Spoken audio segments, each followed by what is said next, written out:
After the end of World War II, the world was split into two, East and West. This marked the beginning of the era called the Cold War.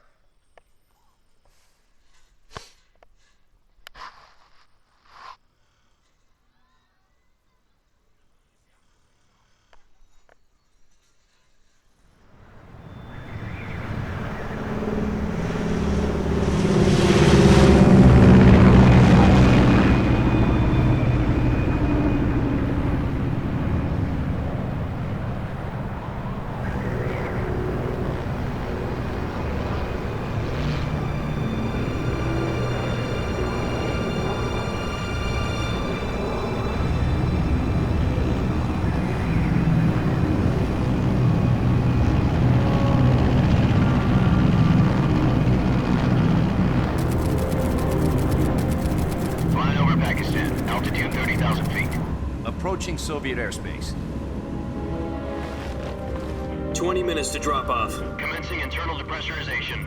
Equipment check. Arm main parachute. All right. You ready to go? Drop zone still showing a high pressure mass. Cav okay. Good. We've got high visibility.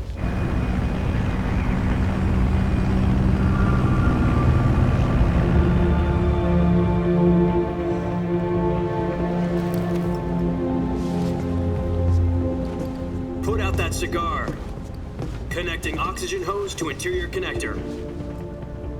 Put on your mask.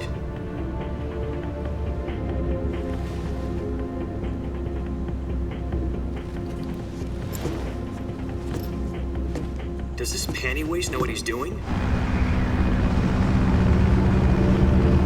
Approaching release point. 10 minutes to drop off. Hey, are you deaf? He said put out the cigar and put on your mask.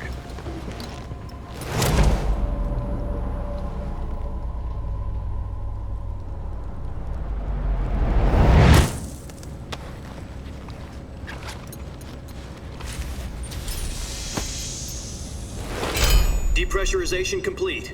Checking oxygen supply. 6 minutes to drop off. Opening rear hatch.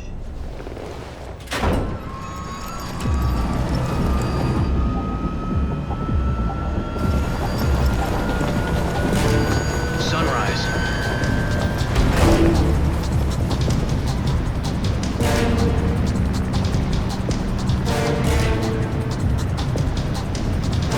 External temperature minus 46 degrees Celsius. 2 minutes to drop off. Stand up. You'll be falling at 130 miles per hour. Try not to get frostbite from the wind chill. 1 minute to drop off. Move to the rear. Activate the alarm bottle. This is one for the history books. The world's first halo jump. 10 seconds to drop off. Stand by. Status okay. All green. Prepare for drop-off. Countdown. 5, 4, 3, 2, 1. Spread your wings And fly. God be with you.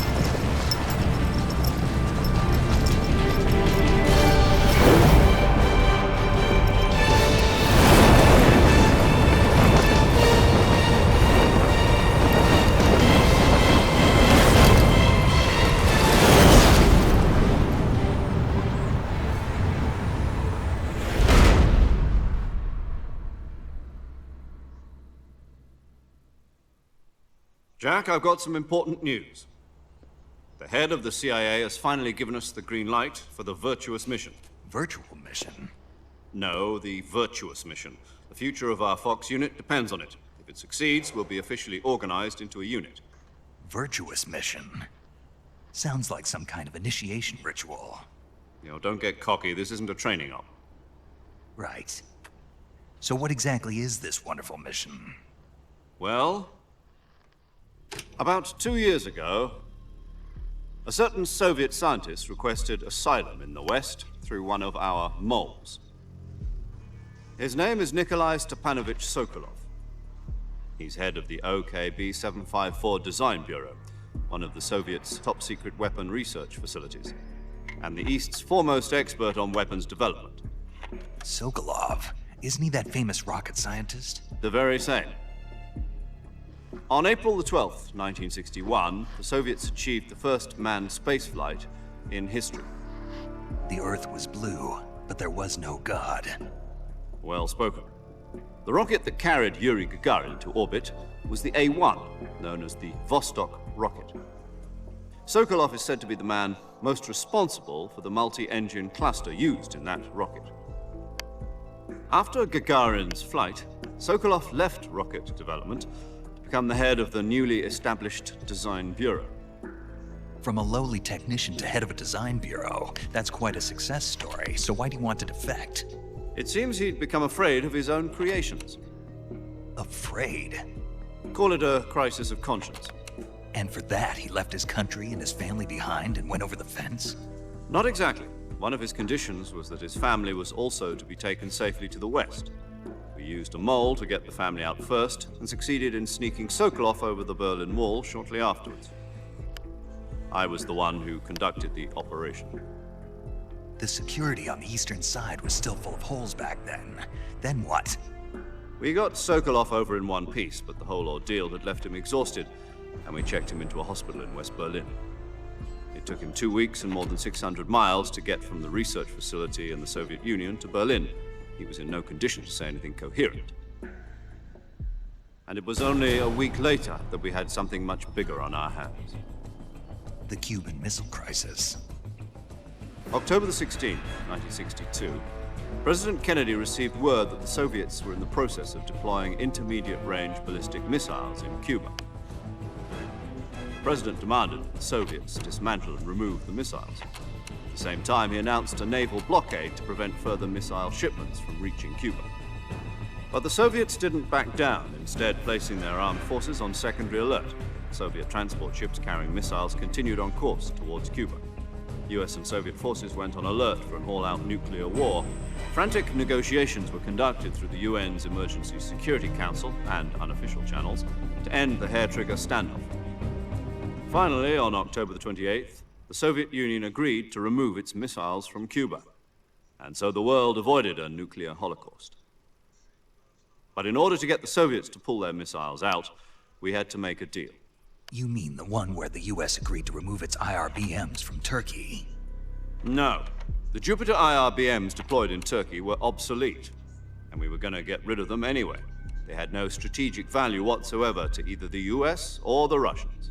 The Turkey deal was a ruse, a cover story that was fed to the other intelligence agencies around the world. So what did the Russians really want? Sokolov. They wanted us to return Sokolov. You mean the Soviets pulled out of Cuba just to get their hands on Sokolov? That's right. What the hell was he working on? At the time, we had no idea. We were running out of time. It was either give up Sokolov or risk full-scale nuclear war. In the end, we had no choice. President Kennedy gave in to Khrushchev's demand.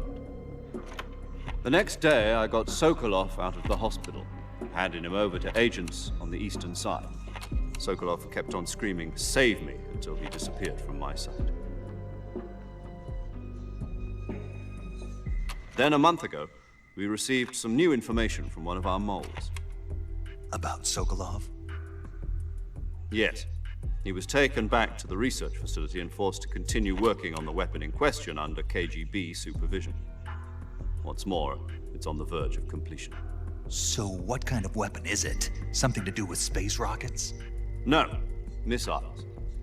Same technology. I guess you're right. We don't know the details, but it appears to be a new kind of nuclear device.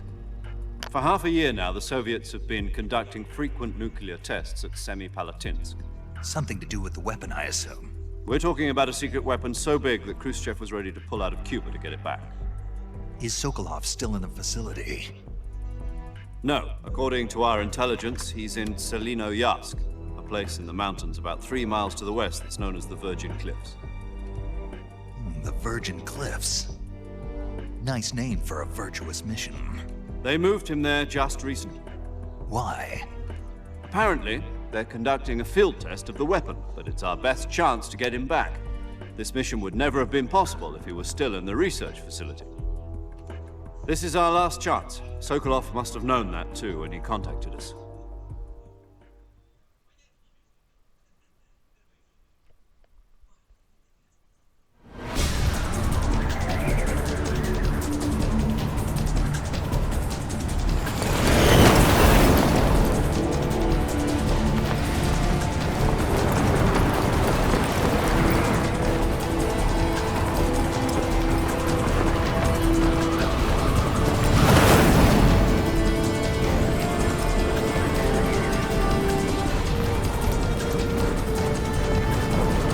Listen up, Jack.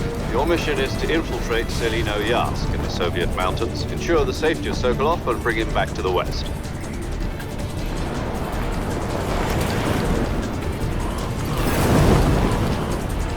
If we don't get Sokolov back before that weapon is complete, we'll be facing a major crisis. The clock is ticking.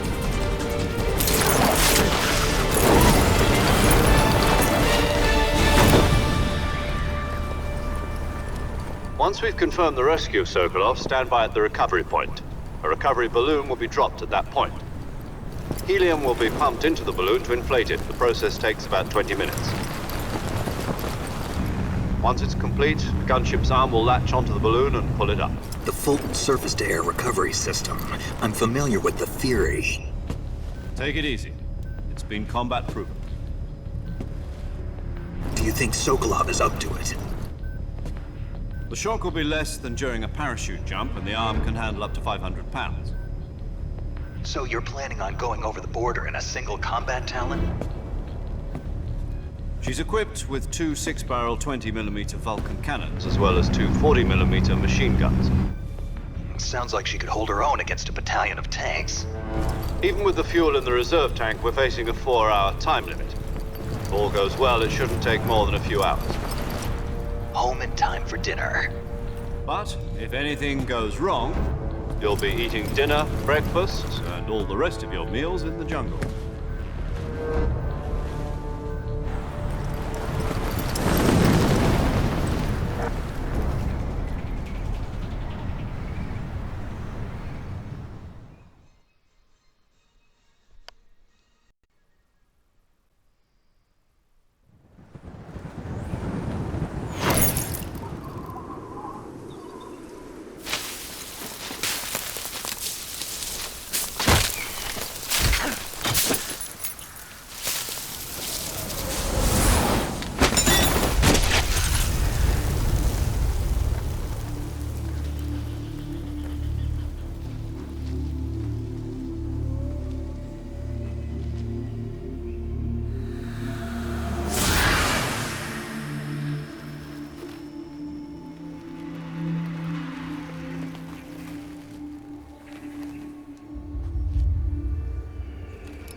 Do you copy?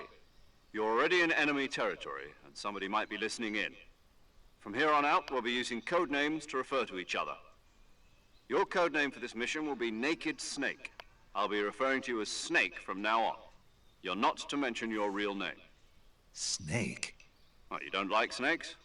What do you mean? You've eaten one before, haven't you? In survival training. I'm glad to hear that. I don't know if I'd ever order one in a restaurant, but... Be careful, you might not have a choice. What about you, Major? What should I call you? Let's see. I'll be Tom. Call me Major Tom. This will be a sneaking mission. You must not be seen by the enemy. You must leave no trace of your presence. Is that clear? This kind of infiltration is the Fox unit's speciality. In other words, weapons and equipment are procured on site. That goes for food as well. You're completely naked, just as your name implies. Great. Now I see why you asked me if I like snakes. I suppose calling me Snake was your idea of a joke, too. No, there's a good reason for that. I'll tell you later when the time is right. Gotcha. Getting back to the subject, how exactly am I supposed to feed myself? You've been issued a knife and a tranquilizer gun. Use them to hunt for food. You'll also find some medical supplies in your backpack. Yeah, about the backpack. I lost it in a tree on the way down. I see. Well, you'd better go back and get it then. You know where it is? No problem. I can see it from here. It's stuck on a branch. To climb a tree, stand in front of a tree that's covered in ivy and press the action button. I'll be monitoring your progress over the radio. We can't risk violating Soviet airspace, but I'll be in the gunship. My frequency is 140.85. I'll give you a call if I need to talk to you. If you need to talk to me, use the send function. Okay, Snake, go get your backpack.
I see you've retrieved your backpack, Snake. To equip a weapon, it's necessary to take it out of your backpack. In the survival viewer, choose Weapon from the backpack. Your available weapons will be displayed in a list on the screen. From that list, choose the weapon you want to equip and press the Enter button. For other equipped items, just do the same thing from Item. Got it. Use the survival viewer backpack. Yep, that's right. Survival is fundamental to this mission. After you've been out in the field for a while, your stamina will start to drop. If your stamina gets too low, it'll affect your performance. You won't be able to shoot accurately, for example, and your wounds won't heal as smoothly. Keep an eye on your stamina so you don't run out. To recover lost stamina, you can hunt for local flora and fauna. You can use either your tranquilizer gun or your knife to hunt. My only weapon is a Mark 22 Hush Puppy tranquilizer gun? That's right. It's been fitted with its own suppressor. However, the suppressor will deteriorate every time you fire. Once its durability reaches 0, the noise suppression effect will be gone. So don't get too trigger happy with it. The suppressor's durability is shown in the icon. Any weapons and equipment beyond what you're carrying now, you'll have to find as you go. I have to find my own weapons and equipment? Whose crazy idea was this anyway? Solo covert actions are standard Fox operating procedure. You can't leave any traces of your presence. No weapons, equipment, footprints, sweat, or bodily waste. The same goes for bullets and cartridges, too. Your presence in enemy territory is already a violation of international conventions of warfare. There aren't supposed to be any American soldiers in Russia. It could spark an international incident. You can't let anyone see you. You can't let the enemy know you're there. This is a stealth mission. You're a ghost, Snake, in every sense of the word. And there'll be no rescue if you're captured. The military and US government will deny any involvement in the affair. Then I'll just have to take care of myself, huh? I'm afraid so. You've been given a fake death pill for that purpose. SIS guidelines stipulate that soldiers on covert ops like this one be issued a potassium cyanide capsule. Tape it to your body so you can take it when you need to. How generous of you. Use it if you're taken prisoner by the enemy. It'll send you into a state of false death for a short time. Fooling them into thinking that I'm really dead. So how do I come back to life? Just take the revival pill. You mean that thing they put in my tooth before the mission? That's the one. But be careful. If you remain in a state of false death for too long, nothing will be able to bring you back. Remember that. I'll keep it in mind. You said this was a solo mission, right? Right. I guess that means I can't count on any reinforcements. Correct. The mission rests entirely in your hands. A real one-man army. Relax. There's a support team ready to back you up over the radio. Who? I'll introduce them to you. This time, survival is of utmost importance. The first member of the support team will be in charge of monitoring your physical condition, acting as a medic, so to speak, as well as recording your mission data. She's a member of Fox as well, and she's here on the gunship with me. She? Hello, Snake. I'm paramedic. Nice to meet you. Paramedic. As in a medic who comes in by parachute. Aren't you going to tell me your real name? Are you going to tell me yours, Mr. Snake? My name, huh? It's John Doe.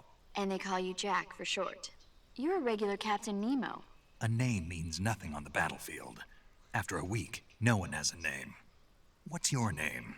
Jane Doe. Very funny. I wasn't joking, but I'll tell you my name only if you manage to make it back alive. My frequency is 145.73. She's also in charge of recording your mission data. Whenever you want to save, send a message over the reserved save frequency, 140.96. So saving lets me record my mission data. That's right. It also records the state of your health. Good to know. There's one more person I want to introduce you to, Snake. Huh? Speaking of snakes, you remember the boss, don't you? A legendary soldier and your mentor. Actually, it was the boss that got the DCI's authorization in the first place. She's going to be serving as Fox's mission advisor. The boss is? She also helped me plan this mission. She and I were at SAS together. Jack, is that you? How many years has it been? Boss? That's right. It's me. Talk to me. Let me hear your voice. It's been 5 years, 72 days, and 18 hours. You've lost weight. You can tell just by the sound of my voice. Of course I can. I know all about you. Really? Well, I don't know anything about you. What's that supposed to mean? Why'd you disappear on me all of a sudden? I was on a top secret mission. You didn't need me anymore. But there were still so many things I wanted you to teach me. No, I taught you everything you needed to know about fighting techniques. I taught you all I could. The rest you needed to learn on your own. Techniques, sure. But what about how to think like a soldier? How to think like a soldier? I can't teach you that. A soldier needs to be strong in spirit, body, and technique. And the only thing you can learn from someone else is technique. In fact, technique doesn't even matter. What's most important is spirit. Spirit and body are like two sides of a single coin. They're the same thing. I can't teach you how to think. You'll just have to figure it out for yourself. Listen to me, Jack. Just because soldiers are on the same side right now doesn't mean they always will be. Having personal feelings about your comrades is one of the worst sins you can commit. Politics determine who you face on the battlefield. And politics are a living thing. They change along with the times. Yesterday's good might be tomorrow's evil. Is that why you abandoned me? No, it had nothing to do with you. I already told you, Jack. I was on a top secret mission. A soldier has to follow whatever orders he's given. It's not his place to question why. But you're looking for a reason to fight. You're a natural-born fighter, but you're not quite a soldier. A soldier is a political tool, nothing more. That's doubly true if he's a career soldier. Right and wrong have no place in his mission. He has no enemies and no friends. Only the mission. You follow the orders you're given. That's what being a soldier is. I do whatever I have to get the job done. I don't think about politics. That's not the same thing. Sooner or later, your conscience is going to bother you. In the end, you have to choose whether you're going to live as a soldier or just another man with a gun. There's a saying in the Orient, loyalty to the end. Do you know what it means? Being patriotic. It means devoting yourself to your country. I follow the president and the top brass. I'm ready to die for them if necessary. The president and the top brass won't be there forever. Once their terms are up, others will take their place. I follow the will of the leader, no matter who's in charge. People aren't the ones who dictate the missions. Then who does? The times. People's values change over time, and so do the leaders of a country. So there's no such thing as an enemy in absolute terms. The enemies we fight are only enemies in relative terms, constantly changing with the times. As long as we have loyalty to the end, there's no point in believing in anything, even in those we love. And that's the way a soldier's supposed to think? The only thing we can believe in with absolute certainty is the mission, Jack. All right, but do me a favor. What is it? Call me Snake. Snake. Oh, right. Your codename is Snake. It suits you well. That's right. The legendary unit that the boss put together during World War II was a snake. The Cobra unit, a group of heroes that brought the war to an end and saved the world. As long as you've got a legendary hero backing you up, you'll be fine. Isn't that right, Snake? Yeah, I can't think of anyone else I'd rather have with me. Oh, and one more thing, boss. Yes? It's good to hear your voice again. Same here. After all, who knows if either of us will make it out alive? Snake, you are always best at urban warfare and infiltrating buildings. But this is the jungle.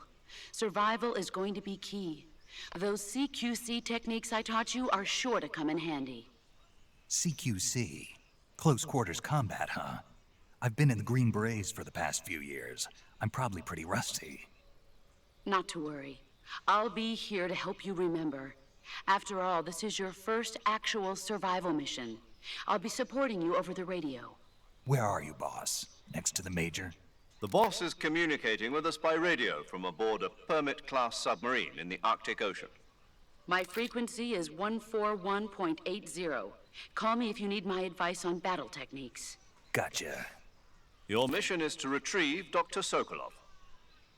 Dr. Sokolov is being held in an abandoned factory located to the north of your current position. Avoid heavy combat and don't let anyone see you. Don't forget that this is a stealth mission. Snake, try to remember some of the basics of CQC.